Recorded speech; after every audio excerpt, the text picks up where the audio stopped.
Hey guys, as promised I'm going to do this in-box review of the King Tiger 2, which I tried last month but for some reason it wouldn't upload. So here we go again. As I say, I got this kit around about a couple of months ago. Saw it online, and I thought, well, damn it, I'll push the boat out, and it did have a 10% offer on at the time. I think it was from Chatlam Models, so I bought it instead of for 59 I got it for 49. Now admittedly it is a reissue, and to be honest with you, with Dragon these days they issue virtually the same kits, but you don't get all the goodies in it. So to be honest, in due respect, is a little bit overpriced, I agree, but altogether it is a damn good looking kit, and that's why I bought it really. I did have a previous issue of this, but I sold it on, and that was with all the goodies. I know it was a bit of a twit there, but hey, because I was looking to do it as I forgot who the tank case is, because they did have an issue of the Tiger 1 which I've got. Bear with me. Just looking under my Tiger stash here at the moment. Yeah, it was Alfred Kurtzmal, which was the DX07 series over in the States. They did have a King Tiger with it, but you can't get hold of it now. And I have tried searching online, but apparently this was what the kit is based on, and this is a reissue of it. So for that reason I bought it as well. Yeah, it is a nice kit, as I say. So without further ado, we're going to have a look through it, and this possibly could be my first KT build. When I'm going to get around to it, probably not this year, more than likely next year. And I have seen a set of figures which is very similar to the ones that you see down in the corner here, so I could do a sort of a vignette, as it were, of this scene, so we will see. But this one is based on the 505th Absalom, which was based out in Russia in '44. They did also have Tiger ones, and I think one of them was very familiar. It had the sort of yellow nose, yellow capping on the turret with the number. This is the same battalion, but then when it was re-equipped with King Tigers, and it was more specifically known for its Knight's emblem, and the Zim was actually carved out on the side of the turret as well. There were one of 3 units of this, the 505th, one with a red emblem, another one with a yellow, and another one with a blue. I'm probably going to go for the red. And you do have the option of 3 schemes in this as well from the 505th. But as I say, you can see from the back of the box here of how the kit actually looks once it's built up. If I'll push it forward a bit more so you can see it. Does look a nice kit. The Zim is fantastic on it. A wealth of detail. Admittedly, as I say, we haven't got all the goodies in it, like the metal barrel. There is a possibility that you've got a little bit of the copper wire here, which you're going to have to thread possibly, or plastic. I don't know. We'll see. Anyway, without further ado, we'll have a look. You get, well, as I say, you get the etched brass grills. Little bit of etched brass here for the mechanism for the commander's cupola, I think. And as I say, the Zim on it looks fabulous, actually, to be honest with you, which you haven't got to worry about doing your own. And I suppose it comes with magic tracks as well. So there we go. As I say, there's a box art illustration of it. It's a 2-in-1. And the kit number on this one is 6840. That's 6840, guys. Okay, you can all see that. And on the side here, you've got the colour callouts for the various versions of the 505th. Blue emblem, yellow. The blue looks quite interesting with a tritonal, but the one I think I'm going to go for is the one that's on the box art illustration, which is this one, with the dunkel brown and a dongle gelb, as it were. Anyway, without further ado, get the instruction sheet out. Again, as you can see here, quite well. I wouldn't say it's overly packed, but there's enough in there to keep you busy. So there you go. And then obviously we'll run through the familiar layout of dragon instructions. Again, you're going to have to be very, very careful. You're going to have to do your research on this because sometimes, as we all well know, dragon instructions aren't the most specific. Anyway, you've got the box art illustration on the top there, you've got your sprue trees, and all the ones denoted in blue are parts that you're not going to be using in the kit, so you can use them for another build or as spares. Originally this was a colour pamphlet, but now it's in a black and white paper pamphlet when it was originally issued. Where am I starting? Sorry. As is the norm, you've got all the colour callouts in Mr. Hobby, Mr. Master Colours, or Mr. Hobby Colour Aqueous. Again, you've got the Hobby Colour app on Play Store, download it, and then you can convert to whichever brand of paint you're using. Okay. Step 1 is obviously all the road wheels and the sprockets and the idler wheel. Obviously they tell you to put the idler wheel and the sprocket mount on there as well, or the final drive as it's known, along with the suspension arms. Okay, there's no internal detail on this, so you haven't got to worry about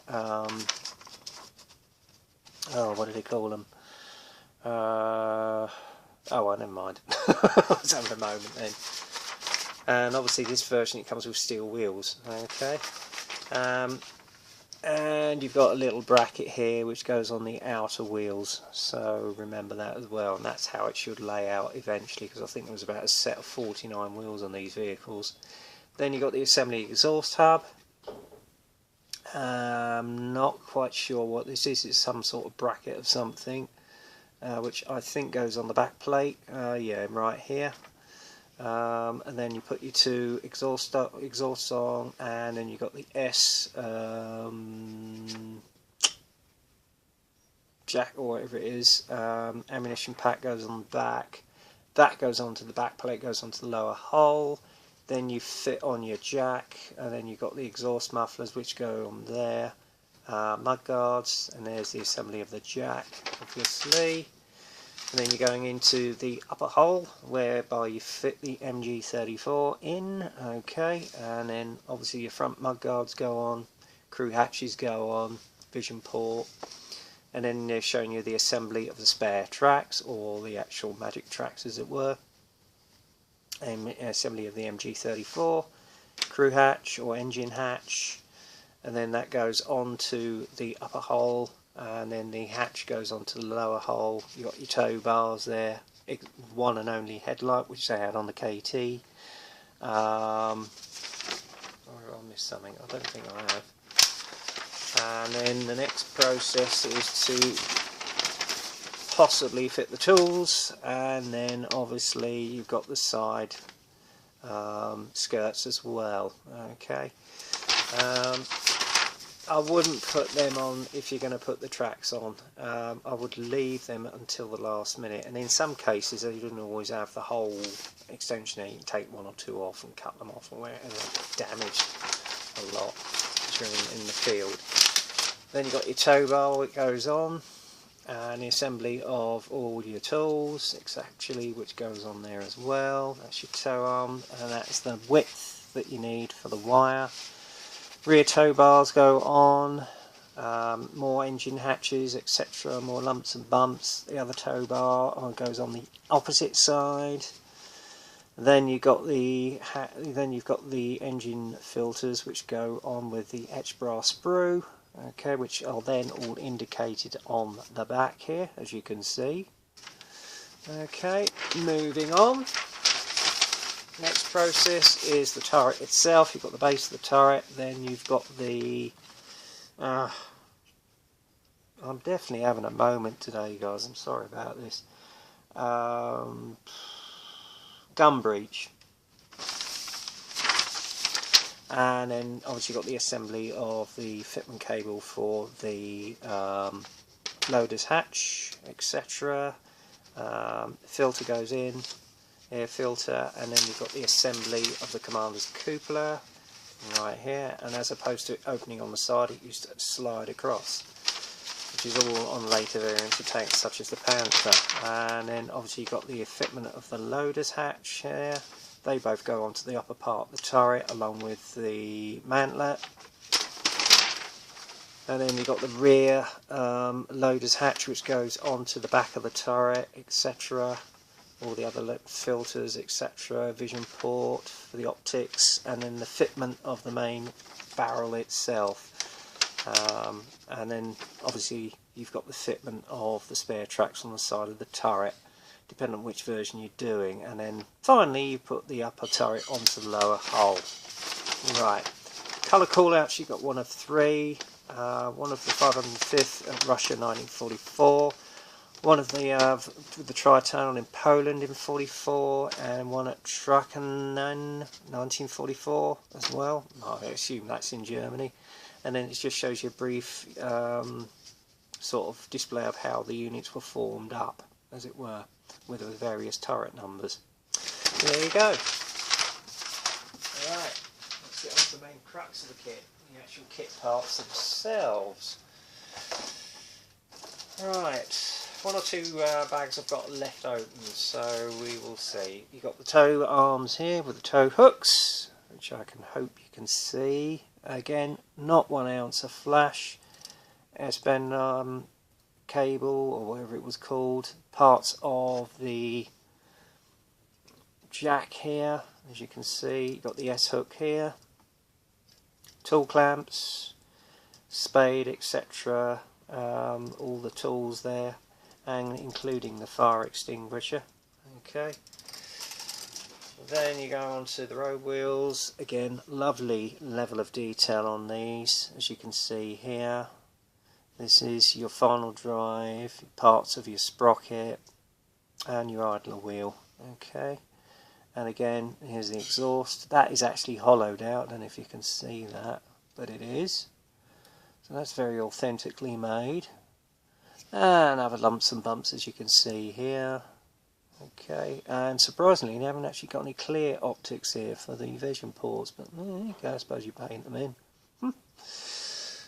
Okay. Then we're moving on to the main road wheels, which you can see here in the bag. I'm not going to get everything out. All steel wheeled, as you can see here, beautifully cast, excellent detail. Again on the back, you've got the parts of the gun breech, which you can see here, and also the muzzle brake for the barrel right here, and the rear parts for the exhaust stubs. Okay. And surprisingly, with the turret, you've actually got 1 of 2, so it can be maybe used as a spare for another model, I don't know, which I'll probably consider, or depending on which version you're doing again. But if you look at the very beautifully made Zim detail on it, it is exquisite. But obviously, as you can make out, this is for the 505th, which is where the Knight's sign goes, Knight's Teutonic Knight goes. And again on the top you've got a lovely amount of detail with all the weld seams, which you can see here on both turrets. It's beautifully made. Can't fault Dragon on that sort of thing. Obviously these are all your magic tracks. That's something I've not really sort of dealt with yet. I may well do on this build. Again, you've got them here as well. So these, I think, are your spare tracks that go on the side. There you go. And this is the rear loader's hatch and other hatches. I mean, the detail again in them is absolutely exquisite, as you can see there. Very well made. Oh, admittedly on that one, unfortunately, although you're not going to see it, you got a little bit of injection mould marks in there, but you're not going to see it, so I wouldn't really worry about it, guys, really. And then you've got the lower part of the turret, along with the muzzle brake for the cannon, and part of the barrel itself. And unfortunately now you don't get a metal one with it, but it all comes as one welded barrel. If I can get this out the damn bag. He says. There you go. And then you've got the barrel rods right here as well, as you can see. There again, there's the bottom of the barrel and the actual turret, nicely done. And again, that's the front part of the mantlet there. So yeah, very nice detail. And there's your barrel rods, as you can see here. Very nicely done. And then obviously you've got the upper hole. I'm not going to take it out of its bag. As you can see here, beautifully detailed zim on the side and on the front armour. Nicely caught there. And even on the upper deck, beautiful detail, as you can see here. Absolutely exquisite. You can't fault Dragon for their moulds, I must admit. They are very beautifully, crisply detailed. And then on here, you got the back plate with the zim on it. Again, beautifully moulded, excellent detail, and even on the mantlet that you got here, that is exquisitely done as well. And then you've got your side skirts right here, nice crisp detail again. But as I say, on some tanks they had parts of these missing, so you could probably just cut through it and just leave it without, which is something I possibly might do. And again, I don't know if you can make it out, on the front part of the mantlet here you've got the zim just here. So I'm not going to take it out of the bag, I don't think there's any point to that. Engine hatch, as you can see here, just underneath here. And then obviously you've got the rear parts of the lower part of the exhaust stub. And I love the wood effect that you've got, I don't know if you can see it, on the ammunition pack there. Beautiful wood detail, or wood grain effect. And then you've got the lower hull, as you can see here, nicely crisply detailed again. Admittedly there's no detail inside on this one, you haven't got any torsion bars on this one. It's not really going to matter. And then you've got the access hatches and escape hatches underneath, which is beautifully detailed again. And finally coming up to it, you've got the cable here for your tow bars, decals underneath, which I think I made by Cartograph. And then you've got your Hetch brass sets here for your tool clamps, and obviously for your engine grills. So all in all, guys, it's a very highly detailed kit. Yeah, I would agree that it's a little bit overpriced for what you're getting, and yes, I do agree with the fact that I think Dragon should bring back the old Dragon cards with all the goodies, if they're to keep up pace with all the other brands such as Tacom, Meng, etc. I am looking forward to building this kit. I haven't done a KT yet. I've done about, what, 3 Tiger ones, and I'm on my 4th at the moment. But this is definitely going to be a build, more than likely, for next year, because obviously we've got the 75th anniversary of D-Day coming up. I've got a few more KTs in my stash, so I might use one of these. But this one could be one on its own, which I might do as a project next year. For what it is, I do feel it is rather overpriced. I was lucky in the fact that I got it with a 10% offer, because normally it's nearly around about 60 quid, which I think is way overpriced. I'm trying to get the lid back on. Oh. Not having much success here, guys, so bear with me. That's it, done it. Yeah, I would say it is a little bit overpriced for what you're getting, but in all due respect, detail-wise, fantastic. Yeah, it does come with a one-piece barrel, metal or metal. You can get metal barrels aftermarket online, but I think I'll stick with the one I've got in the kit. It's going to be quite sufficient as it's a one-piece barrel. I might get some figures to go with it. I might even get a similar figure set to this, which I saw online last night for the build. But all told, it should build into a nice kit. But I think if they lowered the price to about 39, I could justify it. 49 was even pushing it, but because of the 10% offer, I went for it. So there you go. Anyway, that's it for now, guys. So until the next time, get kit crazy, happy modelling, and I'll speak to you soon. Cheers.